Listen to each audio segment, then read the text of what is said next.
Hi, this is Logan with Dealer Socket by Solera. Today I'm going to walk you through penciling a finance deal through Desking 3.0. So if you notice, we have the finance tab selected up here in the upper left-hand side of the screen. And as we come down, we have our MSRP, our discount field, selling price, so on and so forth. We're going to start here and we're just going to move from left to right. The only thing that kind of carries over from well, there's a lot of things that carry over as far as the actual fields themselves, but the flow of it is different, and it makes more sense. It's more of a left to right flow. However, like the old tool, we don't really need to focus on this payment quite yet because we will be working on our matrix. So first off, I'm going to start with the MSRP. If I needed to discount it $1,000, I can just put $1,000 in here. If I want to bring that back to zero, I can bring that back to zero. Okay, cash down. I can throw up, let's just easy math, say roughly 10%, so 4,000 down. When it comes to rebates, I can manually add a rebate. If I do, it will show this exclamation point with a triangle. That just means it was manually added. If I want to pull actual factory rebates, I can pull those rebates from here. If you notice, when I selected this military cash, these other rebates went away. That's because you cannot stack those rebates with that rebate. So I'm going to go ahead and load that. Now I get my $1,500 in rebates. Coming down to my trade, we have a couple different options here. So first off, we have the payoff. This was entered in by the salesperson. You can edit that if you need to here. So let's say we looked it up and it was closer to $2,100, okay?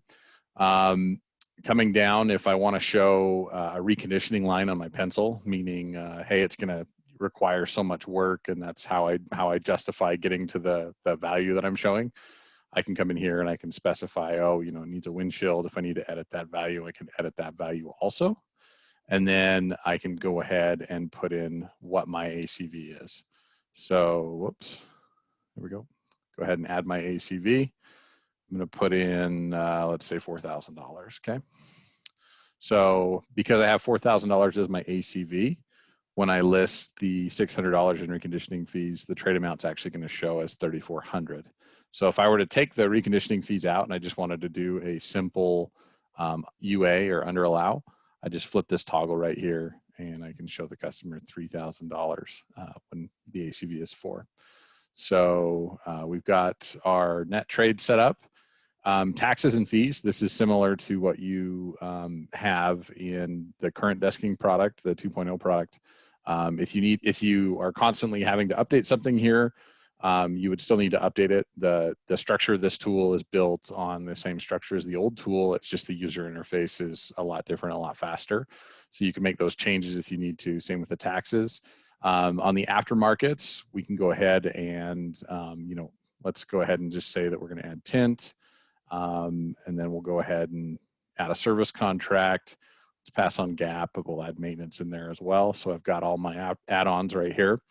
And then rather than coming to the payment and adding a term and an APR right here, I'm going to go ahead and open up my payment matrix and I can build out my matrix. So I'm going to show a 4, a 6, and a $10,000 down option at 48, 60, 72, and 80. If I didn't want to show 84, wanted to kind of hold that back, I can erase that field. And now I just have my 9 options right here. So once I've got that ready to go, I can go ahead and hit print. And I can print this out and get it to the customer. A couple things I can do here. If I wanted to take the lease breakdown out, I can uncheck that box and take the lease breakout. If I need to do turn off any of these fields, I can do that as well. Before I go and print it, this is similar to the other desking sheet also. But once again, go ahead and print that. Customers comes back and says, I can do 4,000 down at 72 months, but I need to be at 700 a month, right? So let's go ahead and hit that 72 months, 4,000 down. We got that payment. If the customer said they could do that 715 payment, all we need to do is click on that payment. Our deal structure now would reflect that 715 payment. and then we could click post to DMS. That would shoot your deal over to the DMS, provide you a DMS number, and save this deal. Okay. Let's say that they wanted to be closer to $700 a month, like I brought up earlier. We can go ahead and hit roll payment, $700. And then this is going to give me all the ways that I can get there. So on my service contract, if I just take the service contract out, obviously I can get there. If I step up in the trade, an additional $882, I can get there.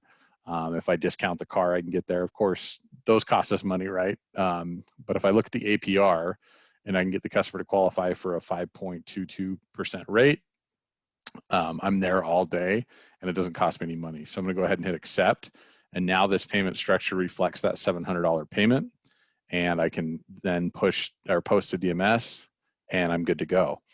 And that is a breakdown of how you put together a finance pencil for the Desking 3.0 tool.